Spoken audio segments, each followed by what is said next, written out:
Bonjour les amis, bienvenue dans votre podcast, le podcast qui casse les codes, que j'ai nommé Mon Pourquoi. Moi c'est Franck Azangosoy. Moi, c'est Valentin Prince-Levan. Ici on parle de développement personnel, d'investissement, d'entrepreneuriat, on parle même de la foi. Mais aujourd'hui, avec Levan, nous allons parler de culture.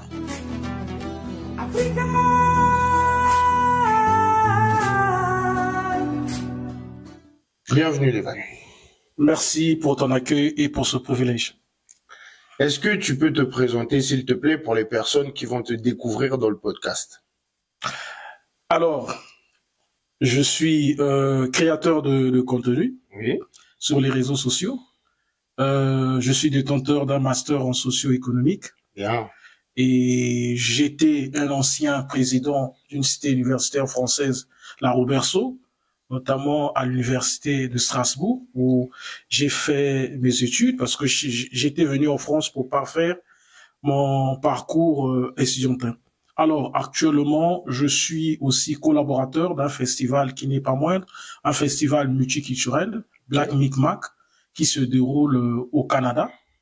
Et cette année, ça sera la 3e édition. Donc, c'est un festival qui se réalise avec le président Wilfried Mahongo.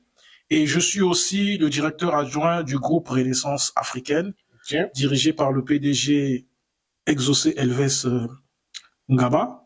On est donc dans l'imprimerie des livres, dans la vente des livres, la réédition aussi des livres, la vente des livres, et actuellement on est dans l'import et export. Mais j'ai vu dans ta main, tu as un livre. Est-ce que tu peux nous le présenter, s'il te plaît? Pour finir, j'aimerais simplement dire que actuellement je suis opérateur de saisie à Tessie. Ok. Alors, ce livre que je tiens entre mes mains, c'est mon livre que je viens d'éditer. C'est sorti l'année passée, en août. C'est un recueil de poésie et de méditation aux femmes, les beautés immortelles. Le thème central de mon livre, c'est la femme et sans doute aussi la vie avec ses couacs. Mais j'ai voulu dans ce livre aussi exprimer ce que je pense de l'Afrique, de la politique et de l'amour aussi, parce que ce livre comporte beaucoup des poèmes que j'ai pu écrire lorsque j'étais au collège, au lycée et lorsque je suis devenu aussi étudiant. Donc c'est un ensemble de sujets, parce que dans ce livre, je donne aussi mon opinion concernant ce que je pense réellement d'un artiste. Donc voilà.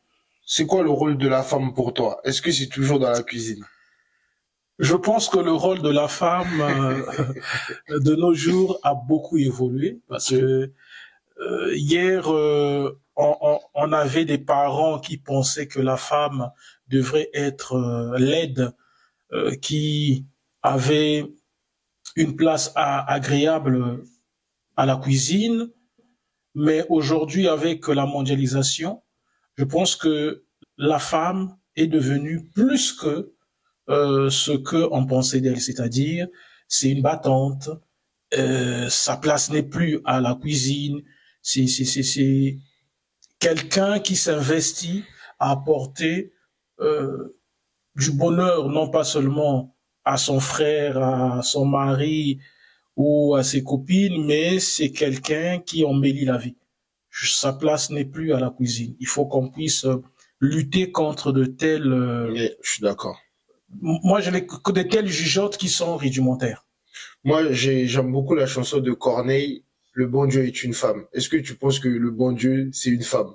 Moi, je pense en tout cas, parce que elle nous donne la vie, elle nous éduque, elle nous apprend à marcher, elle nous accompagne pendant toute la vie.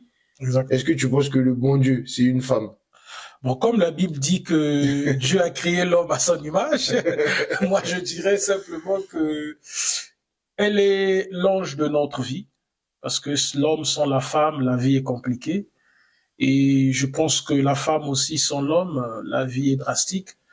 Je dirais pas ce que Corneille a dit, moi je dirais simplement c'est l'ange gardien de notre vie.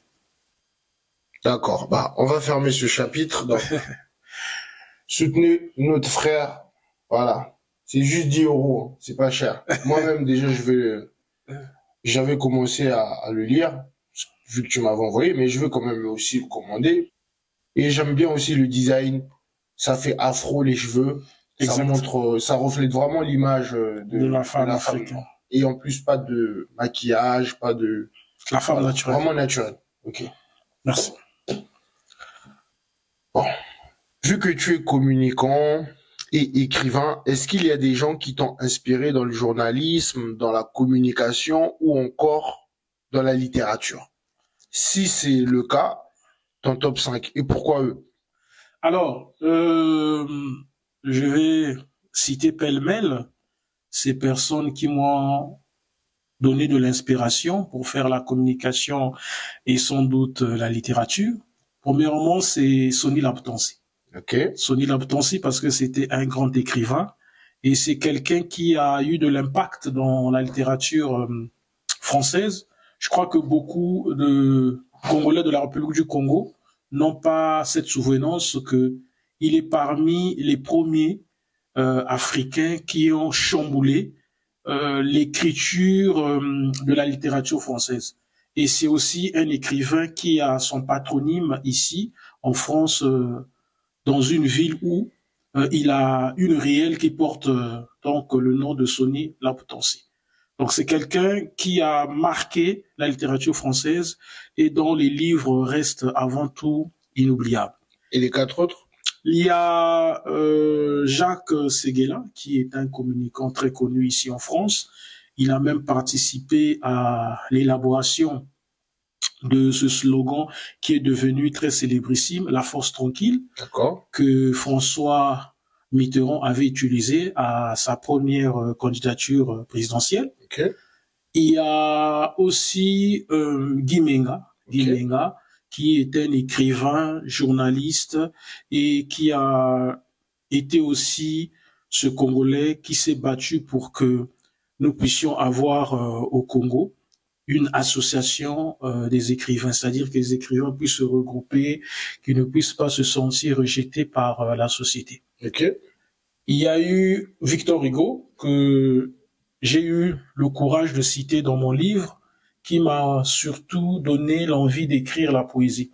Parce que avant j'écrivais des nouvelles, peu de poésie, mais quand j'ai lu les livres de Victor Hugo, je me suis senti attiré à écrire des poèmes et à vouloir un jour aussi faire à ce que la poésie puisse être ce canal, que je puisse exprimer ce que je pense de la vie. On est à combien? À 4 personnes. Okay, le dernier.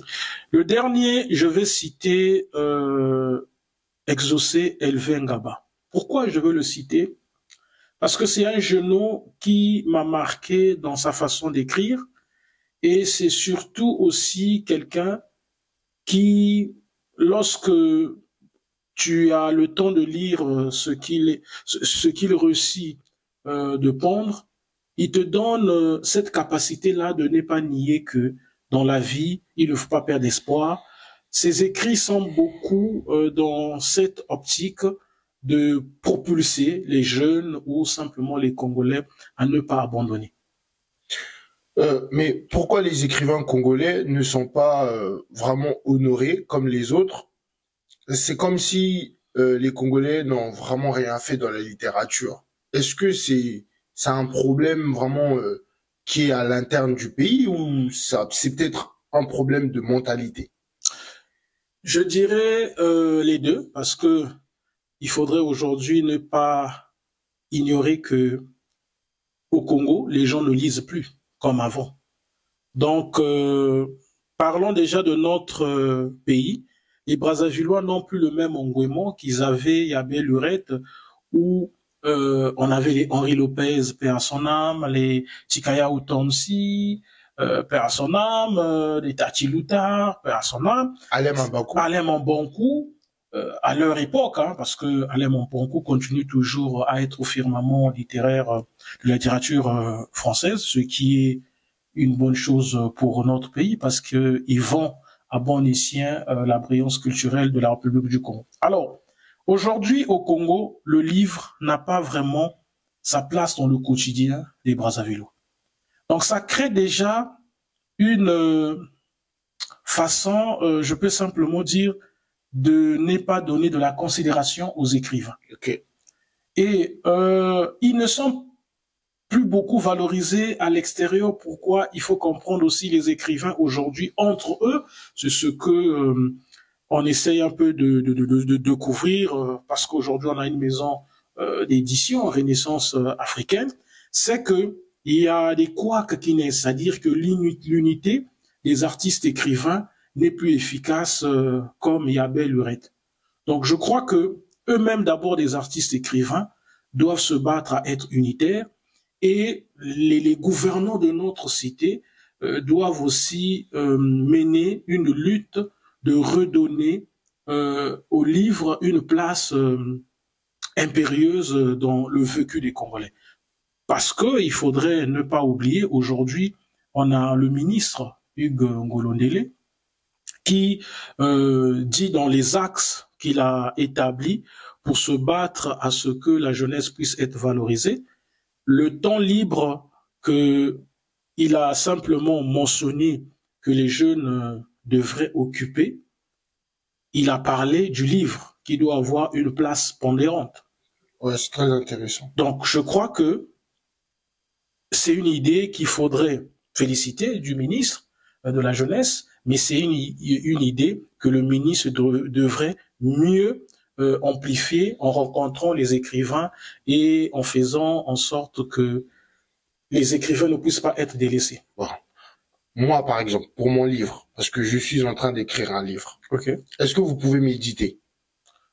Bon, faire l'imprimerie et tout. La maison d'édition Renaissance africaine. C'est quoi les critères si, par exemple, je veux que mon livre...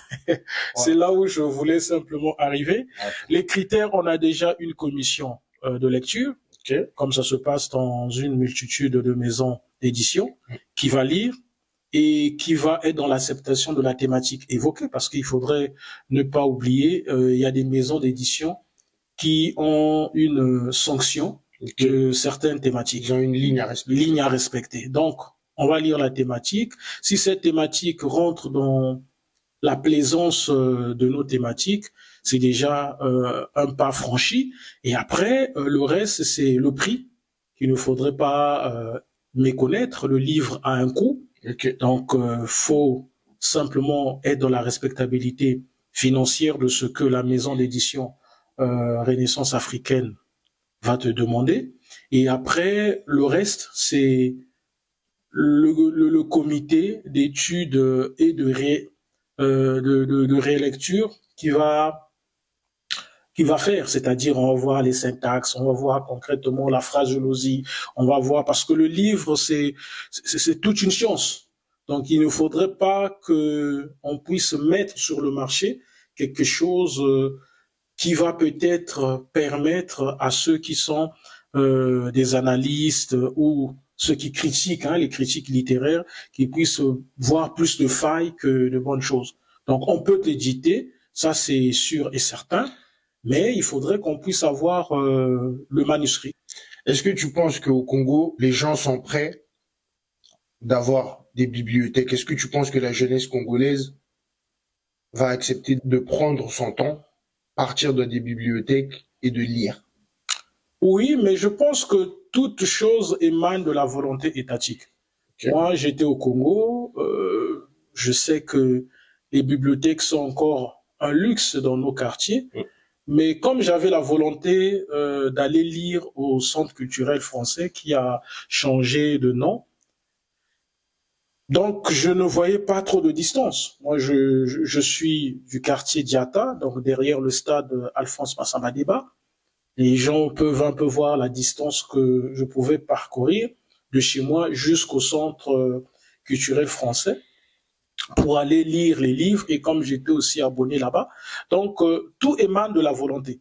Si nos gouvernants mettent la volonté qu'il faut pour que dans nos quartiers, qu'il y ait des bibliothèques, au moins une bibliothèque par quartier, je pense que les jeunes ou les Congolais vont simplement chafioler la lecture. Ah, mais les Congolais, bibliothèque, bar à côté, bar au Mélana Bango.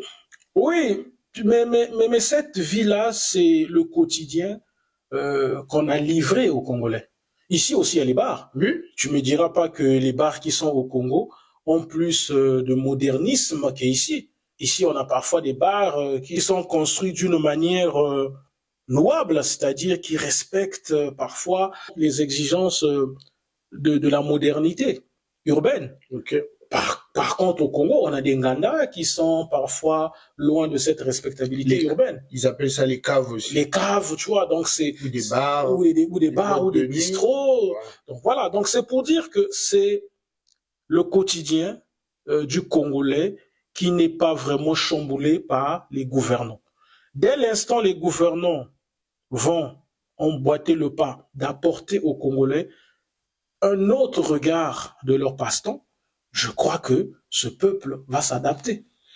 Bon, là, on ferme la page de la littérature. On rentre maintenant sur la scène de la musique. Oui. En France, nous avons la SACEM, même en RDC. Il y a Sokoda, je pense que tu connais. Et nous, au Congo, qu'est-ce que nous avons? Est-ce qu'il y a une société des droits d'auteur? Ça existe. On a BCDA, qui figure dans cette politique de SACEM ou Sokoda pour gérer les droits d'auteur des artistes. Est-ce que les artistes sont indemnisés? Le problème, il est là. C'est là où se trouve le nœud du problème, parce que souvent, c'est une institution qui n'est pas à la hauteur de mieux indemniser les artistes. Est-ce que tu penses aussi que les artistes congolais sont honorés par leur pays ou par la BCDA? Les artistes congolais ne sont pas énormément honorés par leur pays, mais il faudrait ne pas aussi ignorer que nos artistes, surtout musiciens, tombent dans des polémiques qui sont simplement stupides. Non, moi je ne suis pas en train de rentrer dans cette case. Moi, je dis par exemple, quand les artistes congolais meurent, qu'est-ce que l'État fait pour ces artistes-là? Les droits d'auteur. C'est ça la base. Oui, mais je crois que... Parce que peu importe les polémiques, à partir du moment où tu donnes un service, tu dois gagner de l'argent. Oui, concrètement, si j'ai voulu évoquer un peu le regard polémiste qui se passe un peu dans le monde musical, c'est pour interpeller les musiciens de ne pas trop avoir un focus sur ce qui est momentané. Elle est importante, la polémique, on ne refute pas. Mais aujourd'hui, chez nous, c'est que dans le monde musical, la polémique a pris le dessus sur ce que tu évoques, qui est avant tout primordial pour l'artiste. Parce que ce sont ces droits de l'artiste qui feront à ce que même dans sa retraite, l'artiste puisse connaître une aisance, s'il faut ainsi dire, vivrière. Maintenant, qu'est-ce qui se passe? On a cette institution qui n'est pas vraiment dans le remboursement meilleur des droits des œuvres que les artistes ne cessent pas de produire. On a un cas qui est vraiment louable, un cas qu'on ne peut pas ignorer, de Rafa Bunzeki. Rafa Bunzeki, il a connu une mort précipitée, s'il faut ainsi dire, à cause de ses droits qui n'étaient pas respectés. Il a créé des œuvres qui étaient jouées ici et là. Le monsieur était enregistré à ce bureau de droit d'auteur, mais il s'est rendu compte que il n'y avait pas assez d'argent. Je me rappelle, l'artiste musicien Roga Roga m'avait un jour dit, il s'était rendu à cette institution pour voir combien il pouvait percevoir vu ce qu'il a produit comme œuvre. On lui avait donné un montant qu'il a trouvé très risible, qui ne dépassait pas les 100 000. Il s'est dit, mais ça servait à quoi d'être adhérent? Parce que ce sont des adhérents, c'est-à-dire que c'est des artistes qui décident, je vais adhérer à telle institution qui doit protéger mes œuvres. Donc, ils payent une cotisation donnée. Donc, tu vas remarquer que la majorité des artistes congolais font même le choix d'aller à la SACEM. Parce que là, il y a plus de sérieux, il y a plus de respectabilité des droits des œuvres des musiciens. Donc, mais désolé de te couper, mais Est-ce qu'aujourd'hui, pour toi, tu peux me citer 5 groupes ou 5 artistes musiciens du Congo qui ont atteint le zénith à l'international aujourd'hui, depuis le début de l'histoire? Bon, on a Polo Kamba, que souvent les Brazzavillois n'ont pas le toupet de parler même dans leur disible, Okay. alors que c'est quelqu'un qui est le fondateur de la rumba congolaise et qui a eu pour élève Wendo Colossol, dont les Quinois considèrent comme étant leur père de la rumba pour Kinshasa. Okay. Donc, on a Franck Bokaka qui a chanté des chansons révolutionnaires comme Le Bûcheron et qui a ovationné cette idée que les Congolais aujourd'hui sont en train de scander de surveillant le fleuve, parce que Franck Bokaka, c'est ce musicien qui disait à tue-tête que le Congo-Brazzaville et Kinshasa devraient simplement être considérés comme un même pays parce que ce sont deux peuples dont la colonisation a simplement divisé. On a Ornus Mabele, qui a joué partout dans le monde, paix à son âme, mais qui a été l'une des personnalités qui a apporté une brillance grandissime à la musique de notre pays, parce que c'est parmi les rarissimes musiciens de l'Afrique à jouer dans les Antilles. On a Extra Musica, Oui, l'orchestre révolutionnaire de la musicalité congolaise. Je pense même que c'est le meilleur groupe du Congo-Brazzaville de tous les temps. C'est mon avis. J'assume. Oui, parce que qu'on le veut ou pas, tu dis une véracité qui reste magnifique. Tous les Congolais sont fans d'Extra Musica. Voilà, parce que ça. Là, je parle de l'ensemble du groupe. Oui, Extra Musica, c'est l'ensemble du groupe, même si après, il y a eu les divisions. Mais le groupe d'ensemble a été avant tout une fierté pour le progrès musical de notre pays. Et même pour l'Afrique. Voilà. Parce que s'il y a deux groupes, s'ils sont pas premiers, je pense qu'ils sont deuxièmes dans toute l'Afrique. Et État-major reste aujourd'hui l'une des chansons les plus jouées en Afrique australe et dans toute l'Afrique. État-major et Loi. Et Loi, voilà. Deux génériques de la musique meilleurs de tous les temps. Des meilleurs de tous les temps. Toutes ces grandes stars en Afrique, ils ont rempli des grandes salles. Mais nos artistes, qu'est-ce qu'ils attendent? C'est la faute des artistes ou les producteurs ou encore la communauté qui n'est pas réceptive? C'est là où je reviens sur ce que je disais au préambule de mon disible, de la polémique. Okay. Je ne refute pas que le jeu culturel, surtout de la musique congolaise, a cette exigence que nous ne puissions pas méconnaître la polémique. Mais le vrai problème, c'est que souvent, nous faisons des polémiques stupides. Stupides dans le sens où ça ne permet pas à nos musiciens de pouvoir mieux avancer. Par exemple, là, on est en train de voir nos voisins quinois avec leurs artistes conquérir les salles mythiques de l'Europe, comme Arena. Du monde même. Voilà, du monde. Voilà. Mais il y a aussi la structuration musicale chez nous. On a des faux managers, ça il faut mentionner cela, parce que il y a des gens que nos musiciens brazzavillois dédicacent comme des managers extraordinaires, alors que ce ne sont que des farfelus. Des gens qui n'ont pas de carnet d'adresse, des gens qui montent à tue-tête qu'ils ont une maison managériale, alors que c'est une fausseté. Donc ça crée déjà le chaos dans le progrès musical de notre pays. On a aussi des producteurs qui sont, pour moi, à mes yeux, des simples arrogants. C'est-à-dire, dans la production musicale, ils ne sont pas fameux, mais ils viennent illusionner les gens que ce sont des producteurs incontournables, que ce sont des gens qui peuvent miser leur argent, alors c'est des gens qui vivotent. Mais la population, est-ce qu'elle est réceptive? La population... Parce que moi, j'ai été à un concert, oui. Je pense que c'était à Montreuil. Montreuil de Roga. Même les combattants, il y avait un peu de bordel, mais j'ai vu les gens qu'il y avait dans la salle. J'étais déçu des Congolais de Brazzaville.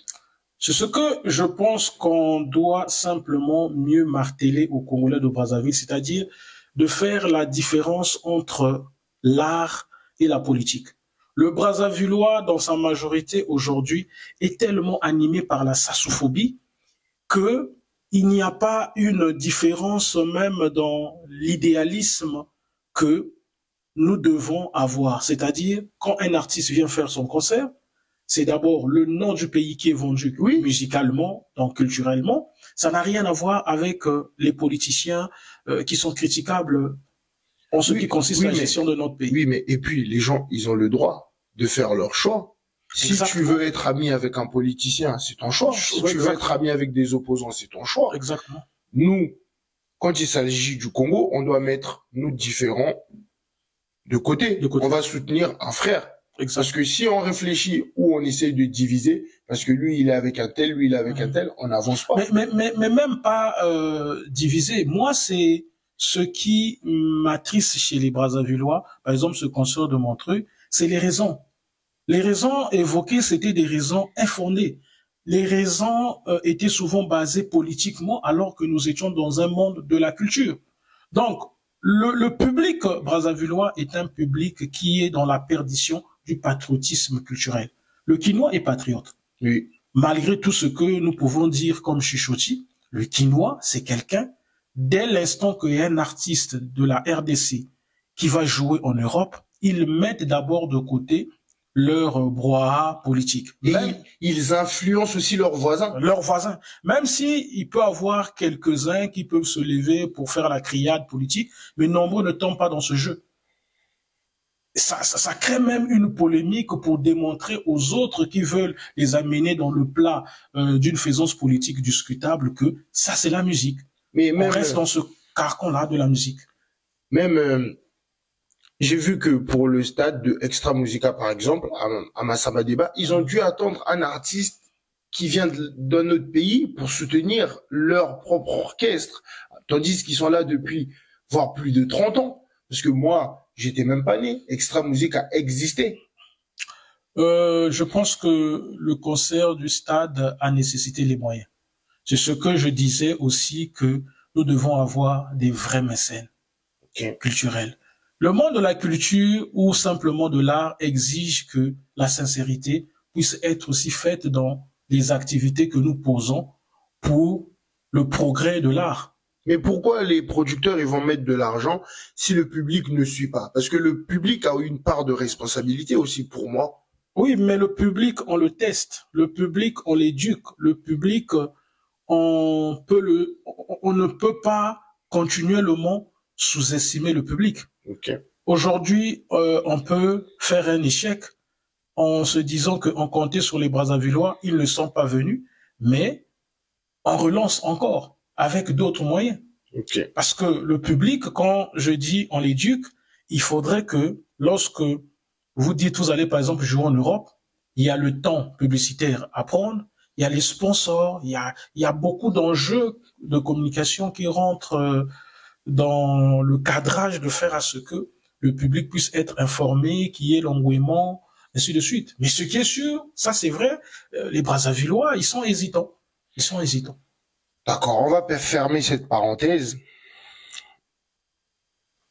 Aujourd'hui, dans tous les pays, l'entrepreneuriat prône. On est d'accord? Exact. Pourquoi est-ce que la jeunesse congolaise veut toujours faire de la politique ou être à la fonction publique? Alors, c'est les modèles que nous avons. Ça, c'est une question très pertinente. Très, très pertinente parce que c'est une question qui pose même là le bilan de nos indépendances. Okay. L'entrepreneuriat aujourd'hui, c'est l'une des actions qui fait même la beauté du progrès d'un pays.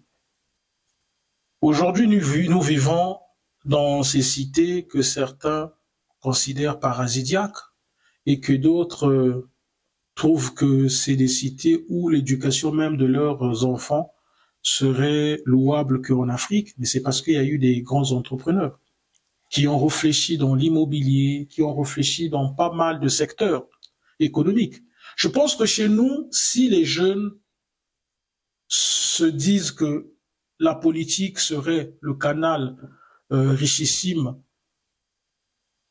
à leurs yeux de mieux vivre ou de mieux s'affirmer dans la vie, c'est parce que les modèles que nous avons de ces Richards n'ont eu que pour pourvoir la politique.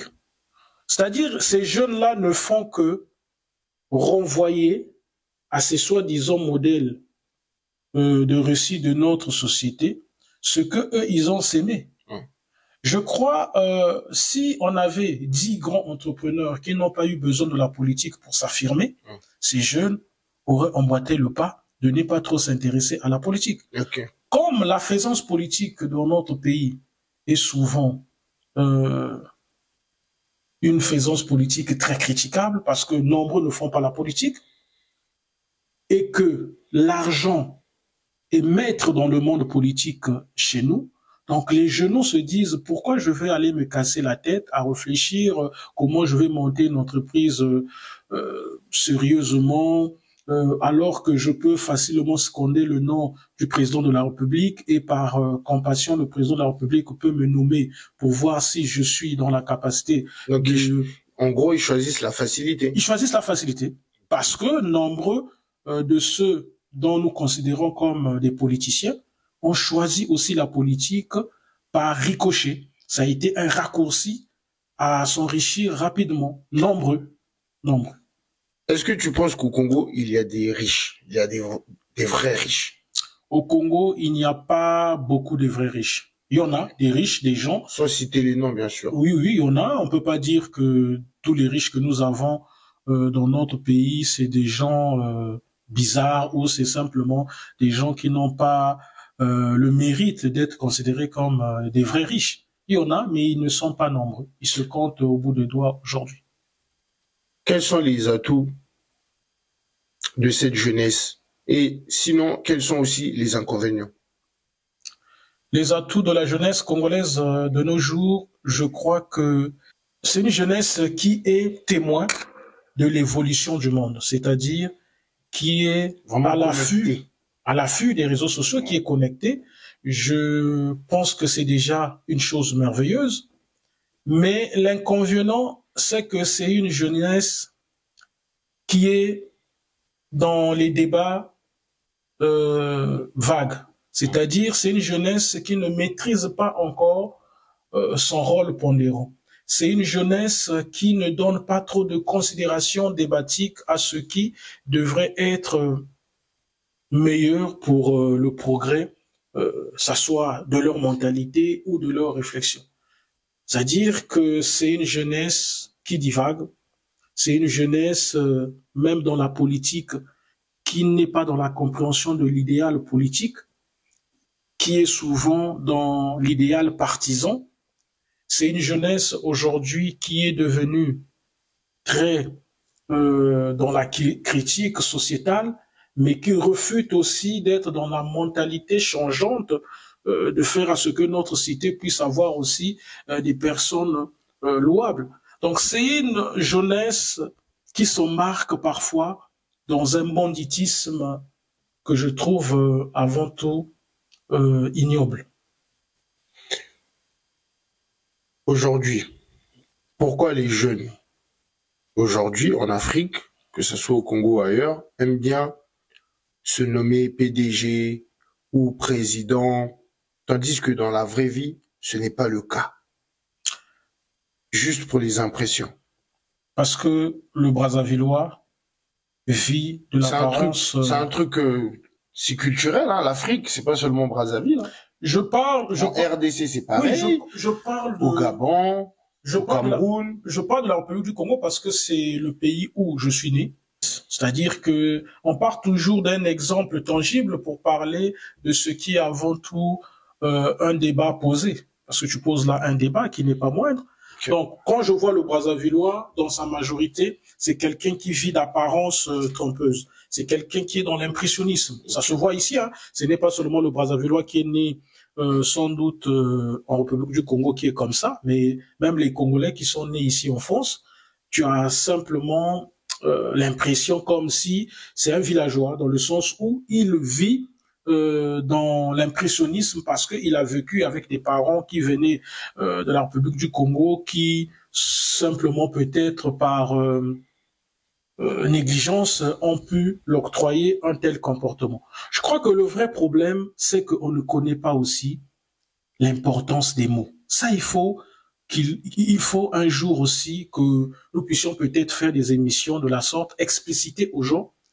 On ne peut pas se lever chez soi, venir dire publiquement qu'on est PDG alors qu'on n'a même pas une entreprise. Bah, mais c'est la mode. Oui, c'est la mode parce que on a eu aussi des artistes et musiciens qui, par plaisance amicale ou sans doute par cette envie polémiste, Mais eux, ils font leur griot. c'est ce que j'ai dit. Mais ce griot a eu de l'influence d'une manière avant tout bizarre dans la pensée du Congolais. Mais moi, si je te donne mon argent, C'est ce que j'ai dit. dis ça. Dis l'intellectuel, même si je suis illettré, tu vas dire intellectuel. Oui, mais le problème, c'est que en disant cela, et c'est ce que je te disais, comme on passe plus de temps dans les Nganda, ceci, ces chansons-là deviennent comme notre vécu. Et comme ces gens qui sont dédicacés, pour certains, vivent de l'apparence trompeuse, pour d'autres, ce sont des gens qui veulent impressionner le public, qu'est-ce qui se passe? N'importe qui a de l'argent va voir l'artiste, et comme tu as su le dire, l'artiste est un griot, l'impose, dédicace-moi PDG. C'est-à-dire même lui-même, il connaît pas l'importance de ce mot. Il dit à l'artiste de lui dédicacer PDG, mais en réalité, sa vie n'est même pas égale à un PDG. En réalité, lui-même, c'est quelqu'un qui vivote. Je pense que c'est un problème de suivisme que je trouve avant tout ignoble. On ne comprend pas la contextualisation même sociétale de ces mots dans la mondialisation. On se dit PDG. Parfois, on est simplement quelqu'un qui travaille dans une société normative. Penses-tu que le Congo sera un pays émergent en 2025 comme l'avait prévu le gouvernement, réalité ou utopie? Utopie. Utopie, oui, parce que... L'émission, elle était sérieuse, mais là... Oui, mais il faudrait que, Franck, on soit dans la véracité des faits. Ok. Je ne mets pas ici en doute Non, on croit. Hein, cette volonté il y a certaines choses que le gouvernement fait, dit, nous on croit, on a envie d'avancer, mais on a le droit de donner nos humbles avis. Exact. Donc, je ne mets pas en doute leur volonté de faire à ce que le Congo puisse être un pays émergent. C'était un souhait qu'ils ont rendu même public, c'est bien. Mais le problème, c'est qu'on ne peut pas parler d'émergence pour la plaisance simplement de dire cela. Il y a des faits qui démontrent l'émergence. C'est-à-dire, aujourd'hui même, ceux qui sont les croyants, lorsqu'on leur parle de Jésus, s'ils croient à ce Messie, c'est parce qu'ils ont vu des faits. Il y a eu des miracles. Il y a eu même sa parole qui a changé la vie de ceux qui étaient dans le péché. En écoutant cette parole, ça leur a permis sans doute de tourner le dos au péché. Donc, l'émergence a aussi ses lois. Vous ne pouvez pas parler de l'émergence aux gens sans que ce qui est rudimentaire puisse être résolu. Okay. Je vais prendre simplement le cas de l'eau potable. Okay. Aujourd'hui, on a des contrées au Congo où nos compatriotes n'ont pas d'eau potable. Aujourd'hui, à Brazzaville, qui est la capitale de la République du Congo, ou sans doute aussi à Pointe-Noire, la capitale économique du Congo, l'électricité joue au tango. Aujourd'hui, il y a des routes même dans les villages de nos pays qui sont encore des routes ridicules. Je pense qu'on ne peut pas parler de l'émergence parce qu'on a construit 2 ou 3 bâtiments. L'émergence exige qu'il y ait tout un ensemble des choses pouvant pousser le peuple à se sentir aisé dans son pays. Aujourd'hui, nous avons une population qui est attristée. une population qui est bien sûr dans le mutisme, mais c'est une population frustrée, comme tu as su mentionner cela. Mais cette frustration-là est liée à quoi? C'est lié simplement à cette promesse d'émergence qui n'a pas d'effet dans le vécu des Congolais. Mais nous aussi, nous devons participer. La responsabilité, ça revient d'abord au gouvernement, mais ça nous revient aussi de les accompagner. Oui, ça, c'est aussi le devoir citoyen qui nous incombe. Moi, je refuse de toujours accuser les autres. Mais ça, c'est le devoir de ce citoyen qui est dans une cité où on lui a permis au moins d'avoir l'espoir. Or, chez nous, je parle de ce Congo, parce qu'on sait très bien que hier, le Congo était un pays qui donnait au moins l'espoir aux Congolais. Mais ce Congo que nous vivons aujourd'hui, ce Congo que nous voulons émergent, Franck, ce n'est pas un Congo qui donne l'espoir aux Congolais. Mais est-ce qu'aujourd'hui, tu penses aussi que la diaspora congolaise peut avoir une bonne influence sur le pays? Car nous avons vraiment de sérieux problèmes sur l'éducation. Parce que c'est bien d'avoir des ressources, d'avoir le pétrole, le bois, tout ce que tu veux, le diamant. C'est éphémère, ça. Mais si vous n'êtes pas éduqué, tu peux rien faire avec. La preuve, nous avons plusieurs pays africains qui ont toutes les ressources, mais l'éducation ne permet pas. Alors, les richesses terrestres, moi je dis toujours que c'est éphémère. Pourquoi? Parce que cela dépend de celui qui l'exploite. C'est le blanc qui a quitté l'Occident, qui est venu nous dire que ce bout noirâtre, qui est comme un peu de l'huile, c'est du pétrole. Donc ils ont réfléchi et avec leur mécanisme d'intellectualisme, d'invention, ils ont apporté aux Congolais ou aux Africains cette chose qu'on appelle aujourd'hui pétrole, kérosène, ainsi de suite. C'est très bien ce que tu poses comme question. Je vais commencer par l'éducation avant de parler de la diaspora. D'accord. L'éducation, pourquoi? Parce que un peuple éduqué, comme disait Mao Tse-tung, est un peuple qui, même dans sa marche, sera dans une brillance. Aujourd'hui, on apprécie les Chinois. Mais les gens oublient une chose, les Chinois ont connu deux colonisations. C'est-à-dire, ils ont connu une colonisation anglaise, après une colonisation japonaise, et il a fallu quelqu'un comme Mao Tse-tung qui s'est senti frustré et qui a dit on est quand même un peuple le plus peuplé du monde, notre pays est vaste et on ne peut pas être le pays attristé, le pays banni, le pays piétiné. Il faudrait qu'on puisse se relever et montrer aux yeux du monde que on est capable de faire mieux. D'où Jacques Chirac dira dans ses mémoires que le jour où la Chine va devenir une puissance, il faudrait que non pas seulement l'Europe puisse s'inquiéter, mais le monde doit être dans la peur, car ça sera simplement une puissance qui va influencer le monde, mais qui ne sera pas dans cette pensée statique. C'est-à-dire, à chaque fois, ils vont chercher à aller loin. Et le général de Gaulle aussi avait précisé que le réveil de la Chine, ça sera comme le réveil d'un dragon économique. Alors, eux, c'est par l'éducation, même si on dira Mao Tse-tung était un dictateur, mais au moins, c'était un dictateur qui a imposé à part les meurtres, sa dictature, elle était bonne sur l'éducation et sur la bonne influence. La bonne influence. Voilà. Donc, c'est comme Kadhafi. Voilà. Kadhafi, on peut tout dire, c'était quelqu'un qui n'hésitait pas. Juste à part d'écarter ses opposants, la mort, tout ça, mais maltraiter les gens, mais il avait donné l'émergence à la Libye. Voilà. C'était un pays stable, économiquement, socialement. Mais cette dictature n'existe pas chez nous, en Afrique. Surtout l'Afrique noire. Mais c'est lié à la mentalité, c'est lié à l'éducation, c'est ce que tu es en train de dire. Et j'ai l'impression aussi que nous n'avons pas vraiment besoin de cette démocratie, parce que dès qu'on nous donne la démocratie, c'est maintenant les insultes sur Internet, on peut voir... Non, la démocratie est liée à une éducation. J'ai l'impression que nous, en Afrique centrale, nous ne sommes pas encore prêts pour cette démocratie-là. Non, le problème, c'est que nous avons tout effrité. C'est-à-dire que c'est ce que tu es en train de poser. De l'éducation. Voilà, comme débat. Ça dit que c'est l'éducation. Je prends un cas très simple. Sur les réseaux sociaux, tu as sans doute fait cette remarque, la plupart des directs où il y a la bêtise qui est propagée, les gens, notamment les Congolais ou les Africains, ils sont à foison connectés.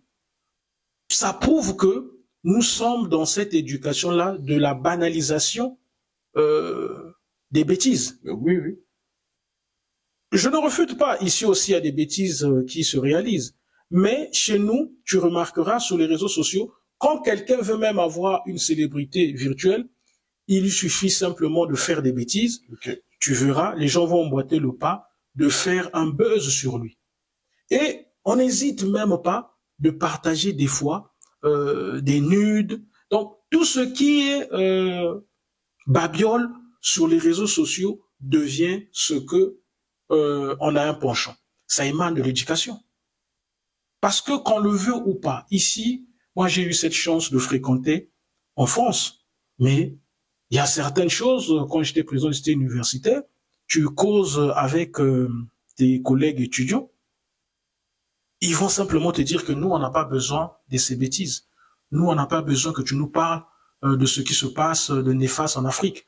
On a besoin que tu nous parles du bien de l'Afrique, parce qu'on aimerait découvrir le bien de l'Afrique. Donc, je pense que tout est lié à l'éducation. Alors, revenons sur la diaspora. La diaspora, il faut faire très attention. Il y a une diaspora qui est visible. Okay. Et dans cette diaspora visible, il y a beaucoup de chénapans. Comme il y a une diaspora invisible qui est remplie des bons intellectuels, des bons cadres, des bons entrepreneurs, des gens sérieux. Et je pense que c'est souvent la diaspora invisible que nous ne faisons pas beaucoup de publicité. Nous faisons beaucoup de brouhaha sur la diaspora visible qui est remplie des troubadours, des badauds et je dirais simplement des personnalités qui sont dans une confusion totale même de la faisance politique. Okay. Donc la diaspora a une influence bien sûr sur la République du Congo, mais aujourd'hui la diaspora qui est visible comme c'est une diaspora qui est remplie de chénapans, on comprend simplement que l'influence de cette diaspora est devenue moindre. Est-ce que pour la fin, est-ce que tu as un sujet? Oui, j'ai un sujet qui me tient à cœur, le tribalisme. Ok. Pourquoi le tribalisme? Parce que moi, je suis ce Congolais qui est issu d'un métissage ethnique. Ok. Mon père a eu pour parents, donc je dirais mon grand-père paternel, Bembe, c'est un Bembe. Le papa qui a mis au monde mon papa, c'est un Bembe.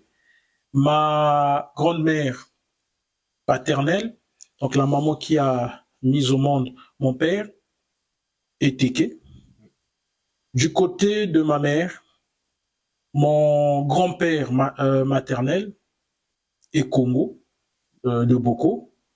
Il fut policier, le colonel Biansumba. Et la maman qui a mis au monde ma maman, donc ma grand-mère maternelle, est Mouchi. Ah ouais, t'es vraiment métis, quoi. Vraiment, c'est un métissage ethnique. Et quand je grandissais, je crois que j'avais horreur d'une question que je n'aimais jamais qu'on puisse me poser. Laquelle?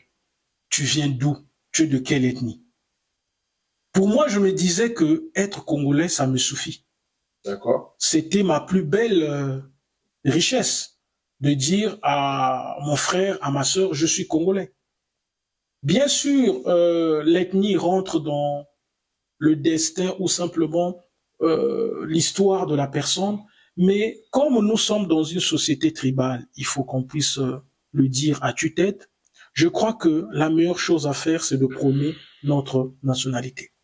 Donc, moi, c'est le tribalisme qui me fait très mal parce que je suis offusqué que les Congolais soient majoritairement des tribaux. Pourquoi? Parce que même l'hymne national de la République du Congo nous renvoie à la cessation du tribalisme. On nous dit fièrement partout que nous devons être unis plus que jamais, d'oublier ce qui nous divise, mais malheureusement, nous aimons ce qui nous divise, comme le tribalisme. Moi, je pense que le tribalisme, c'est le plus grand frein du développement du Congo. Oui, parce que nous avons même notre devise nationale qui dit unité, travail, progrès. Ça veut dire que si vous avez le tribalisme qui détruit l'unité, le progrès ne sera pas au rendez-vous. Et vous ne pouvez pas mieux travailler. Pour la fin, tu es certainement la première personne sur les réseaux qui a eu son courage de m'appeler et de me donner beaucoup de force. Et je te remercie pour ça que j'ai tenu à ce que tu participes, parce que c'est un plaisir de voir les anciens soutenir les plus jeunes. C'est bien de se soutenir. Qu'est-ce que tu penses du podcast? Alors Franck, je serai très direct avec toi. Oui, il n'y a pas de problème. Je suis déjà très heureux de ce que tu fais comme travail. Merci. Parce que c'est gigantesque et c'est une pierre que tu apportes à l'édifice du progrès, de l'intellectualisme débatique de notre communauté. Merci. Donc, ce que tu fais, j'apprécie. Merci. Et en tant qu'écrivain, poète, en tant que culturel, je me suis senti aussi intéressé par les invités que tu as pu recevoir avant moi, qui ont soulevé des débats très intéressants. Et je crois que il faut que tu puisses être dans la pérennité de ce que tu es en train de faire, et que même si les sémences de ce que tu es en train de t'attendre ne sont pas à la hauteur de ce que tu aimerais bien récolter, mais n'oublie pas, il y a l'avenir. Nous avons nos enfants, nos nièces, qui voudront un jour comprendre le débat sérieux que leurs grands frères, leurs oncles ou leurs aînés ont pu réaliser sur les réseaux sociaux.